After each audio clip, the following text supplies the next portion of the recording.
Esportiva, el futbol i el bàsquet són les estrelles dels titulars, però més enllà dels esports de masses hi ha un món tan ampli que mereix també la nostra atenció. Avui dedicarem la tarda a descobrir el rugbi subaquàtic. Maria Cinta, on t'has ubicat? Doncs mira, ens trobarem a la platja del Fòrum, des d'on aquesta tarda us convidem a viure i a conèixer el rugbi subaquàtic. No té res, absolutament res a veure amb el rugbi convencional. Necessita, de fet, molta força, resistència i, sobretot, capacitat pulmonar sorprenent. Vaja, sorprenent. De fet, estic tan sorpresa que també m'estic embarbussant. No us ho perdeu, rugbi subaquàtic des de la platja del Fòrum. Ja és moment d'encetar les connexions amb la Maria Cinta, que avui ens proposa descobrir com es juga el rugbi subaquàtic. Es pot jugar tant a la piscina com al mar, oi? Exactament, aquesta tarda s'entrenen a la platja del Fòrum, malgrat que habitualment ho fan a les piscines Sant Jordi. Què és el que necessiten? Una pilota com aquestes que pesa al voltant d'uns 5 quilos i està plena d'aigua de mar, una cistella on es marquen els gols i pel que fa a l'equipació dels jugadors, ho estem veient, un gorro de waterpolo, unes ulleres, unes aletes i l'snorkel.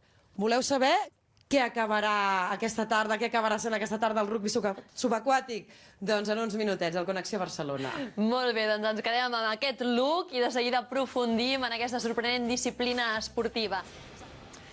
Què se us acut que podríeu fer amb unes ulleres d'aigua, un tub i unes aletes? Segurament tots ho associeu a fer snorkel o a fer submarinisme, però atenció perquè un grup d'alemanys es van inventar una aplicació força diferent, Maria Cinta. Doncs sí, senyora. Tinc entès que va ser sobre l'any 60, els anys 60-70, que els alemanys, quan s'entrenaven a la piscina, feien natació, va haver-hi un moment que s'avorrien. I llavors, doncs, pensant, es van inventar aquest rugbi subaquàtic.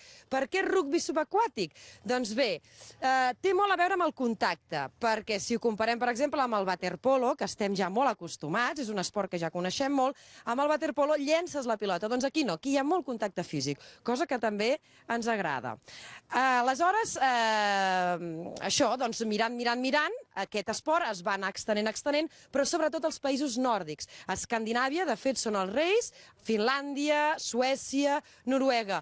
Però nosaltres ens fixem en els de Barcelona, en els nostres catalans. Oi, Georgina? Correcte. Escolta, bé, doncs voldríem saber en què consisteix això del rugbi subaquàtic, perquè potser es podria haver dit d'una altra manera. Sí, de fet es podria dir bàsquet subaquàtic, waterpolo.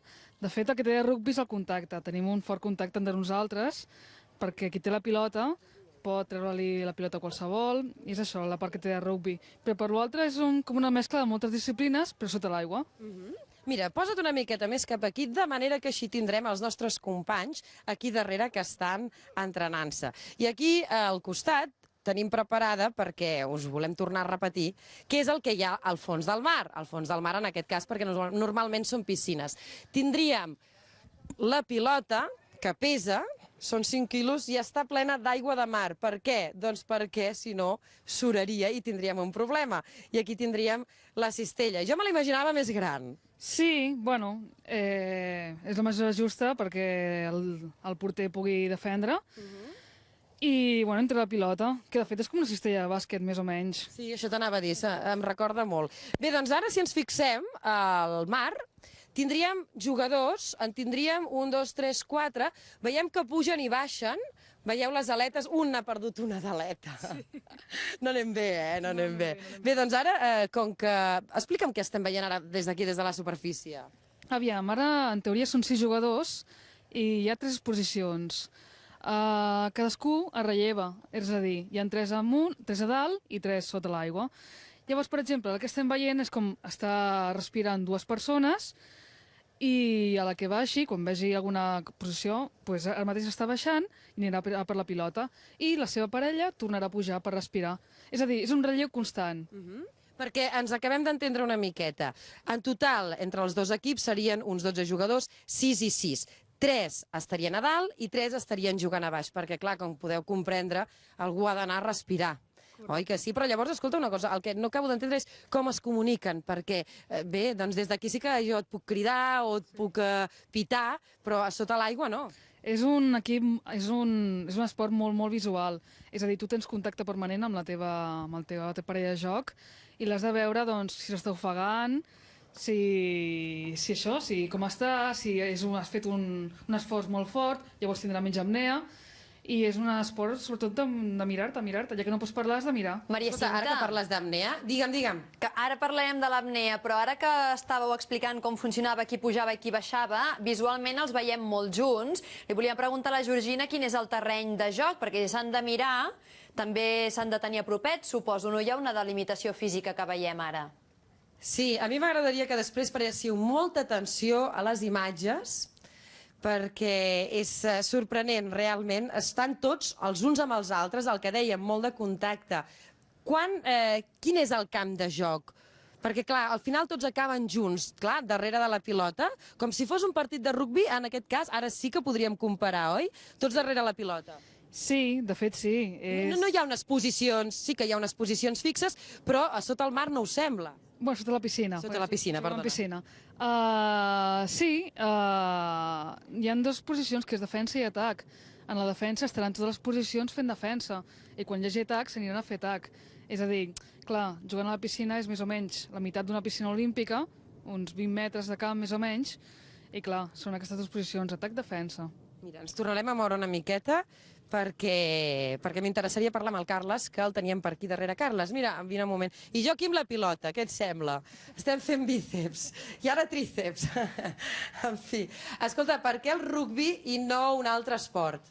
Bueno, tots els que fan rugbi solen venir d'un esport ja prèviament aquàtic. Per exemple, jo vaig començar fent natació i bueno, és un esport diferent, no és un esport així molt de massa com seria el futbol, com seria el tennis, i és una mica una manera de fer una cosa diferent. És un esport d'equip, hi ha molta unió, hi ha molt companyerisme amb els altres i és molt divertit realment. És minoritari perquè no es coneix gaire. És molt minoritari. A més, aquí a Espanya en aquests moments hi ha 3 equips tan sols, llavors cada vegada que algú et pregunta alguna cosa diu escolta, tu què fas? Jo faig rugbi subaquàtic. Es queden així sorpresos, oi? Sí, realment és un esport que aquí a Catalunya només hi ha aquest equip i només podem entrar nosaltres i jugar contra la resta d'Espanya en molt poquetes ocasions. I a més, com la majoria d'esports aquàtics, tenen no particularitat, sinó que el millor que tenen, o de les millors coses que tenen precisament, és que no perjudiquen tant el cos, perquè estàs surant, per exemple, no et fas tan malbé a l'hora de córrer, no? Que t'estàs fent malbé els genolls, les articulacions. Sí, realment les articulacions no pateixen cops forts, com seria en el cas de futbol o d'atletisme. L'únic que nedar és un esport dels més complets que existeixen i les lesions són mínimes, majoritàriament. Escolta, tu quanta estona arribes a aguantar sota l'aigua? Perquè abans parlàvem de l'apnea. Jo en apnea estàtica, que és a dir, quiet sense fer res, aguanta fins a 3 minuts. Déu-n'hi-do, eh? I clar, depèn molt de la intensitat en què juguis el partit. La cosa seria acabar des dels 15 segons fins als 30, majoritàriament. Seria l'ideal, això. Llavors seria quan tornaries a pujar a la superfície, agafaries aire i tornaries a baixar. Exactament, sí. És estar jugant 15 segons, 15-20 segons, fer 2-3 respiracions màxim i tornar a baixar. Perquè sigui un joc bastant continu i el teu company no pateixi tant sota l'aigua. Tinc una altra pregunta, Maria Cinta. Digues. Jo li anava a preguntar, escolta, i si us trobeu els dos de la mateixa posició dalt, no? Ah, per exemple, Deu passar. però és que hi ha una altra cosa que hem observat aquí, que ens aneu ensenyant d'aquest entrenament, i és que de tant en tant, quan algú surt a la superfície, aixeca el braç. Això vol dir que ha fet gol? Esclar, com sabeu que fan gol? Perquè a les imatges, en aquests partits que feu vosaltres a la piscina, hi ha algú que puja cap amunt i aixeca el braç. Això què vol dir? És el signe que s'ha marcat un gol. L'àrbitre, que està sota amb bombones, quan veu que s'ha ficat un gol, aixeca el braç en aquesta posició i tenen una espècie de xiulet, diguéssim, o en pals, i llavors la gent que no està baix mirant-ho sap que hi ha hagut un gol. Llavors el joc es para. Molt bé, doncs escolta, jo m'he quedat amb ganes de més. Si us sembla, d'aquí una estoneta tornarem a connectar i entrarem una miqueta més en detall en el que es pot fer i en el que no es pot fer. Per exemple, m'han assegurat que la melé típica del rugbi no té res a veure amb el rugbi subaquàtic. Què és la melé? És molt més tranquil. Què és la melé? Com que què és Jo no la sé melé, què és la nena? melé. La melé és quan... Explica tu Què és la melé? Què és la No, melé? va, quan van... Els dos equips es posen en contacte, la pilota Sí. es posa al mig i s'empugen els uns contra els altres per recuperar la pilota. Ah, Ara. la típica T'ha quedat imatge clar, que no? jo no sabia que volia dir melé, d'acord, perfecte. No, jo Ja sí que ho està. sabia, però he preferit que el Carles t'ho expliqués. Molt rebé. Doncs escolta, després ens seguiu explicant més cosetes, que és molt curiós aquest esport. Merci. Fins ara. Va, temps ara per... Són 2:15 i és moment de tornar a connectar amb la platja del Fòrum, amb la Maria Cinta, que tenim aquí moltes preguntes per fer-li. Som en directe a un entrenament de rugbi subaquàtic, una disciplina realment sorprenent, que hem vist que requereix molta força física, capacitat pulmonar i molta resistència. La Maria Cinta ho ha estat comentant tot plegat amb els jugadors. Reina, tinc 3 preguntes. Ja 3, Ja en 3. aquesta estona? Ja 3. És que aquí Digues. a plató som 4, 3 càmeres i jo. Doncs digues. Si hi ha el mateix número d'homes i de dones... Això és a partits mixtes.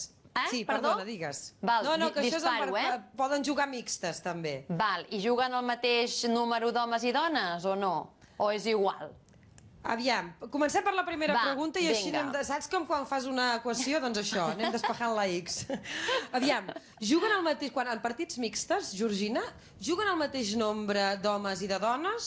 Sí, poden jugar 5 nois i una noia. O sigui, no. No, és a dir, perdona, no. Val.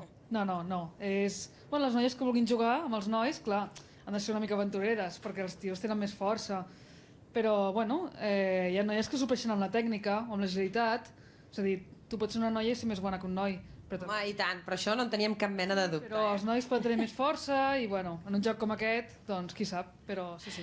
Molt Vinga, bé. la segona pregunta. Ara veiem la Georgina amb samarreta, abans l'hem vist en banyador. La pregunta seria si en porten 2 com a waterpolo per si n'estiren un de banyador.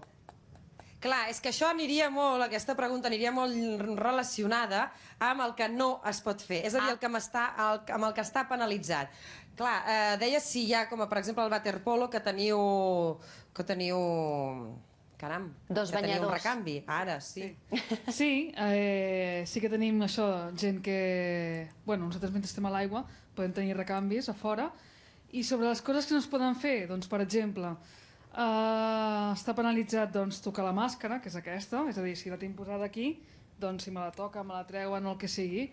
També tocar qualsevol part de l'equipació, que ens abans el Nassim, com es posava, doncs no pots tocar ni el casco, ni l'esnorkel, ni les aletes, qualsevol part de l'equip. Tampoc es pot jugar agressiu, malgrat sigui un joc així de contacte, no es pot agafar del coll o ofegar així violentament, és a dir, un joc net. Pot ser un contacte, però net. Malgrat que no ho sembli, perquè si ho estem veient, si ho Sí, veiem, sí, si ens i hi tant. fixem, sincerament sembla que, escolta, allà ens hi va la vida, darrere de la pilota. Ens hi va la vida. Escolta, per cert, què duren els partits? Perquè aquesta és la pregunta que ens quedava pendent Tens abans de tota la la raó. publicitat. Són 2 parts de 10 minuts i entremig doncs, uns 10 minuts de descans. Per tant, uns 20 minuts. Sembla poc, però clar, és de desgast, és molt de desgast. Sembla molt. Bueno, sí, són 20 minuts, però sí, és molt intens, molt intens, molt intens. Hi havia una altra pregunta, Sí, Emma? sí, perquè aquí al plató hi ha força aficionats als esports en general i s'ho miren com a públic, no? També juguen, fan algun esport, però normalment s'ho miren com a públic. Clar, i deien, jo si vull veure un partit de rugbi aquàtic, com ho faig, això? Ai, ara no t'he entès, s'ha tallat una miqueta al final de la pregunta. Que ells, com a públic, aquí els companys de càmera, deien com podem veure un partit. Ara per què ens han ensenyat aquestes imatges que les han fet expressament, però si no, com s'ho fan? Doncs és que resulta que quan es tracta d'un campionat, com ara el campionat que han jugat aquest cap de setmana, que han jugat aquest cap de setmana a Itàlia, doncs llavors, al tractar-se d'això, d'una cosa més oficial, sí que hi ha càmeres subaquàtiques i hi ha pantalles. Però no sempre. Evidentment, els entrenaments han d'anar doncs, molt més guiats per la intuïció. És així, oi que sí? Sí, aviam, pel tema de... Suposo que preguntar per veure... Clar, pel públic, sí, que jo em penso que tu estàs escoltant i Sí. No, el que és això, sí, els tornejos oficials i això sí que hi ha càmeres subaquàtiques i es reprodueixen en streaming, en pantalles a fora. Clar, en coses més petites com els tornejos que fem nosaltres a Barcelona, si vols venir a veure-ho, doncs... Has de tenir molta imaginació. No, podeu anar equipats. Ai, submergir-te? Sí, i tant. Porteu ulleres normals, banyador i a veure el partit des de l'aigua. Doncs escolta, quan és el pròxim campionat que feu aquí per poder venir? Per poder convidar la gent, no sé? L'estiu que ve. Doncs escolta, tenim tot l'estiu per comprar, mirar ofertes d'ulleres i de snorkel, si cal. Ja l'última cosa, que sé que ara hauríem d'anar acabant la connexió, no sé si us heu fixat que pugen i baixen molt ràpidament. Això també s'ha de tenir en compte, suposo, perquè si no pot provocar lesions, no? Sobretot si estàs constipat, tot això també, oi que sí? Sí, no, és important, sobretot pel tema de la pressió, si estàs constipat i això, anar a poc, però vaja, Diria que és l'única cosa que hi ha risc de lesió, el tema sinusitis. Però ja està, de fet és un esport que has necessitat força i agilitat, però això a mesura que vas entrenant ho agafes molt ràpid. És a dir, tothom parteix del mateix nivell, perquè ningú sap jugar a això, ningú ho ha fet mai. Això és molt important, també. Futbol. Sí, sí. No, el futbol és una altra història, que no. El rugby subaquàtic l'acabem de conèixer aquesta tarda, esperem que us hagi agradat molt i molt, almenys ha estat no només sorprenent, sinó que molt i molt interessant. Entrenen 3 cops a la setmana, dimarts, dijous i divendres, si no m'erro, i bé, doncs, si voleu, ja ho sabeu, Barcelona rugby subaquàtic. I us poseu en tant. contacte i estaran encantats, Emma. I tant, Tu que pots l'estiu que combinar ve... la dansa amb el rugby? Sí, mira, tot. No, jo em quedo amb les ganes de que quan arribi a l'estiu, si és època connexió, anem a fer de públic amb les ulleres a la grada submarina. Jo ho vull veure, això, eh? Jo també Va. hi serem. Molt bé, I ara gràcies a la guardem el Georgina i a tots els companys que ens han explicat tantes coses. Fins ara, Maria Cinta. I gràcies al Marc també a la càmera. Bé, 3 minuts i seran 3...